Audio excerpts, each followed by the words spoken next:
오박사의 공연예술 이야기 64회입니다. 이번 회에는 지난 회에 이어서 홍해성에 대한 이야기를 계속해 보도록 하겠습니다. 홍해성은 축지소극장에서의 연극 수련을 마치고 1930년 6월에 귀국합니다. 1928년도에 자기 스승인 오사나이 가오루가 죽었고 그 이후에 축지소극장이 분열했습니다. 그래가지고 홍해성은 귀국을 하죠. 그 이전에는 물론 1926년에 김우진의 죽음이라는 사건이 있었습니다. 이 사건은 이미 제가 지난 회들에서도 언급을 했던 것 같습니다. 그리고 조금 더 흥미로운 내용들이 계속 이어질 수 있기 때문에 이 내용은 조금 아껴두었다가 나중에 또다시 이야기하도록 하고요. 홍해성은 귀국한 다음에 가난에 시달리게 됩니다. 홍해성의 가난에 대한 이야기는 서항석의 자서전에 나와 있는 내용이 있는데요. 그 내용을 좀 읽어드리도록 하겠습니다. 1987년에 하산 출판사에서는 경안 서항석 전집을 냈습니다. 그 전집 중에 5권에 보면 서항석의 나의 이력서라는 글이 있는데요. 그 글의 일부분을 지금부터 읽어드리도록 하겠습니다. 이 무렵 윤백남 선생은 동아일보에 연재소설을 집필하고 있어 매일 신문사 3층 조사부의 조용한 한 구석에 오셔서 그날의 원고를 끝내신 윤 선생의 해학 섞인 잡담은 흥미로웠다.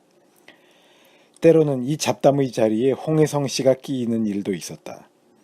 그러나 홍 씨는 잡담을 즐기러 오는 것이 아니고 절박한 사정이 있어 윤 선생을 찾으러 왔다가 내가 곁에 있어 말을 꺼내지 못하고 그냥 잡담에 끼어드는 눈치였다. 눈치를 챈 나는 자리를 비키기도 했다.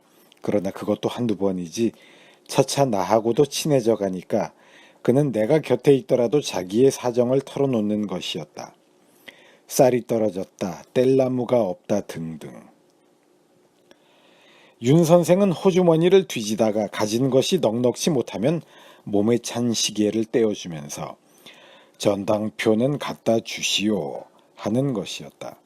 때로는 윤 선생에게 가진 돈도 없고 시계도 도로 찾아오지 못한 채 있는 경우에는 곁에 있던 내가 호주머니를 뒤지거나 시계를 떼어놓을 수밖에 없었다.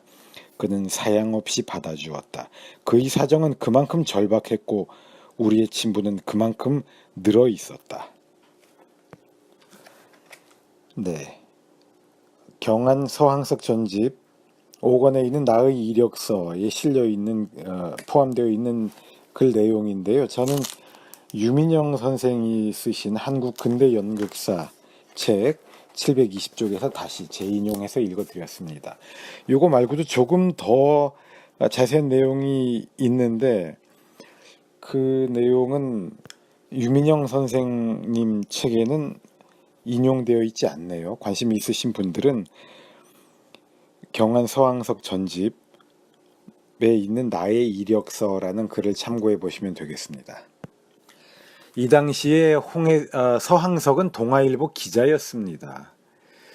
그런데 그 서항석은 제가 전에도 한번 말씀을 드렸던 적이 있는 것 같은데요. 그 당시의 동경제국대학 동문과를 졸업한 사람이고요. 그 당시에는 동경제대를 다니고 졸업한 사람이 한국 사람으로서는 서너 명밖에 없었습니다. 그러니까 대단한 천재였다고 말할 수 있을 것 같은데 서항석은 귀국 후에 동아일보 기자가 되었습니다. 그가 동아일보 기자가 되었을 때 당시 주필이 김준현이었고요. 편집국장이 이광수였습니다. 홍해성 자신이 대단한 수재였기 때문에 자기가 기자로서 일하고 있는 것에 가끔 불만을 가지기도 했나 봅니다. 이것도 아마 제가 그의 자서전에서 읽은 내용인 것 같은데요. 어쩔 때는 술 먹고 들어와가지고 자기가 그 담당하고 있던 신문 기사인가 그 뭐 신문에 그 조판이 돼 있지 않습니까? 그거를 죄다 엎어버리기도 했다. 그래서 자기 상사가 보고서는 되게 그 화를 내고 야단을 맞을 줄 알았는데 자기 심정을 이해해서인지 별말 없이 그냥 넘어갔다라는 이야기를 할 때도 있었습니다. 사실 그 당시의 좌절감은 홍해성도 심했겠지요. 홍해성은 1924년 10월에 축지소극장의 13회 공연 고리키의 밤주막에 최초로 출연하였고 거기서 거기 타르타르인이라고 나오죠. 한자로 쓰면 달단인 이렇게 되는데요. 그 배역을 맡아가지고 연기를 잘했다고 호평을 받았습니다. 그 호평이 이제 일본 신문에도 나오고 그게 우리나라에 알려져서 국내에서도 무척 화제가 되고 홍해성이 유명해지게 되었지요. 홍해성은 축지소극장에서 그 자기 말에 의하면 자기가 나중에 기록한 바에 의하면 총 78회의 공연에서 110여 편의 작품에 배우로 출연했다고 합니다. 대단한 활약이죠. 아직도 우리나라에서 외국에서 활약을 하고 들어오면 금방 스타가 되고 사회적인 인지도가 높아지는데 홍해성도 그 당시에 오죽했겠습니까? 그러한 가운데 가난에 시달렸으니 좌절감이 엄청났을 것 같은데요. 그래서 그럴 때마다 아마 정 갈 곳이 없으면 자기 연극 선배 윤백남에게로 찾아갔던 것 같습니다. 그렇게 가난했던 홍해성을 돕기 위해서 동아일보에서는 연극 영화 전람회라는 것을 열게 됩니다. 서항석의 회고에 의하면 홍해성이 윤백남한테 자기가 일본에서 귀국할 때 연극 영화 관련 자료들을 가지고 온 게 있으니까 그것들을 좀 전람회의 형식으로 전시했으면 좋겠다라는 제의를 했다고 합니다. 그래서 그러한 제의를 동아일보가 받아들여서 연극 영화 전람회라는 것을 이제 그 동아일보 건물에서 동아일보 옥상과 건물 내에서 하게 되지요. 그런데 그때 어떤 그 전람회의 주최자가 있어야 하기 때문에 서항석이 자기 마음대로 자의로 극영동호회라는 이름을 지어서 주최자로 써 넣었다고 합니다. 그리고 그러면서 아마 주변의 친구들을 규합한 모양입니다. 그 친구들이라는 사람은 일본 유학을 하면서 해외 문학을 공부한 사람들, 영문학도, 동문학도, 러시아 문학도 이런 사람들이었죠. 사실 그 당시에 그들은 유학을 마치고 들어와가지고 서로 술 친구가 되어 있어서 마구 술을 먹는다라고 해서 마구회라는 이름을 가지고 있었습니다. 그런데 이 모임이 없을 막자, 왜 막역하다라고 할 때, 허물없이 썩 친하다라고 할 때요, 그 막자를 써서 버두자에다가 그렇게 해서 한자로 막우회라고 이제 명칭을 변화시키게 되는데요. 이러한 이 친목단체의 회원들이 연극영화 전람회에 같이 참여하게 됩니다.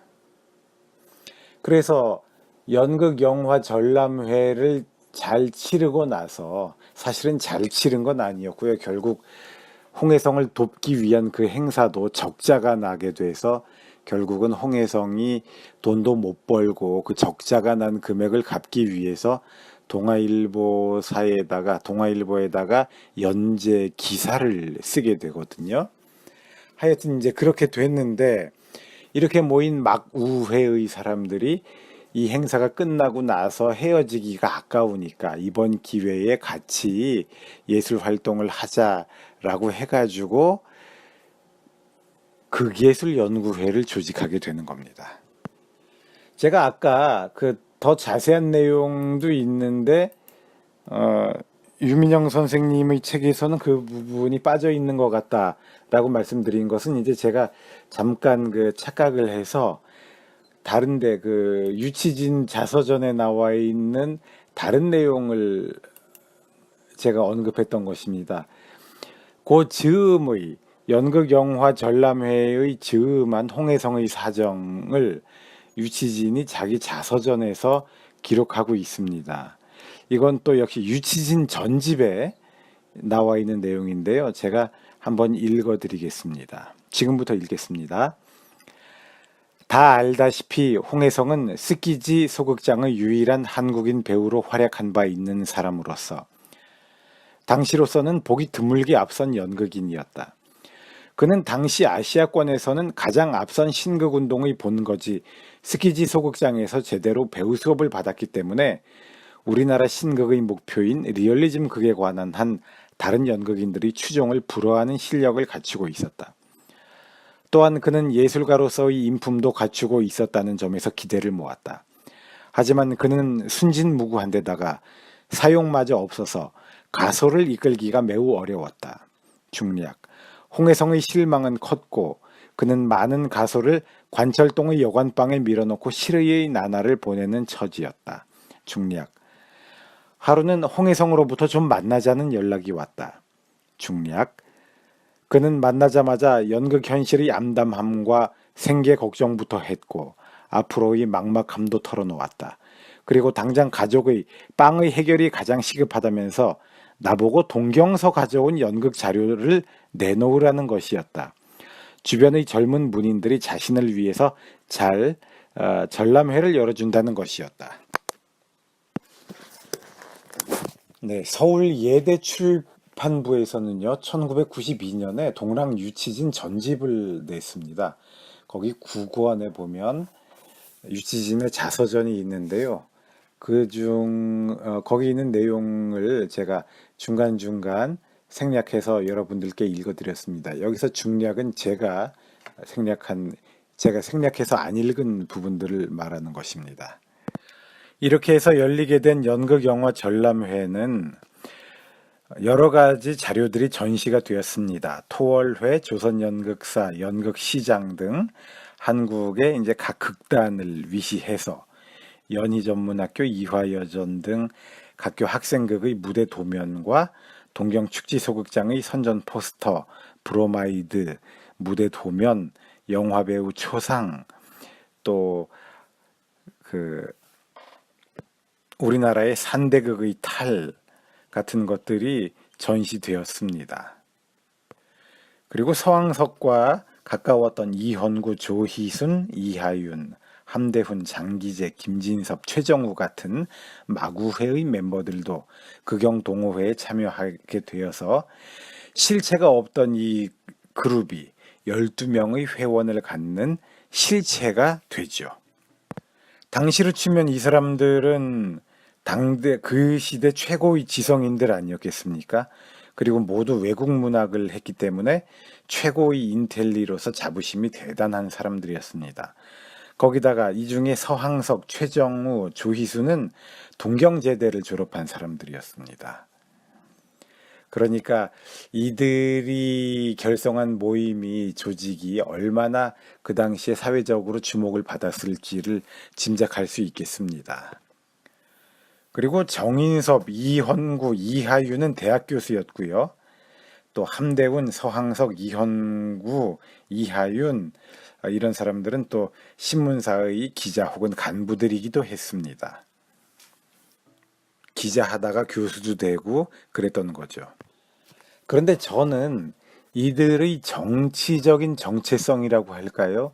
정치색에 대해서도 언급을 해보고 싶습니다.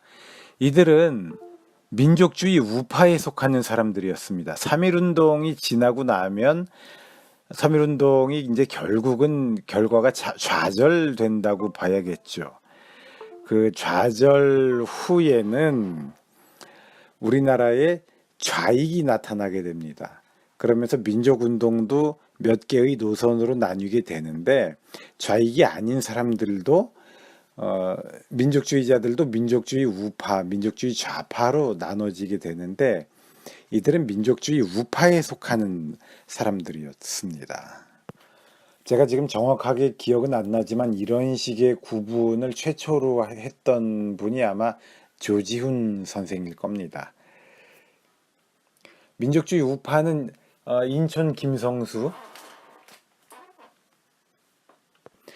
이런 식의 그쪽 무리들, 그쪽 노선의 온전한 부르주아들이 중심이 되었지요. 결국 서황석도 동아일보 계열의 인사가 아닙니까? 극영동호회, 연극영화 전람회도 결국 동아일보를 통한 것이고요. 그리고 해방 후에는 한민당을 거쳐서 결국 이러한 계열의 사람들이 남한 사회의 주류를 형성하게 되는 것인데요.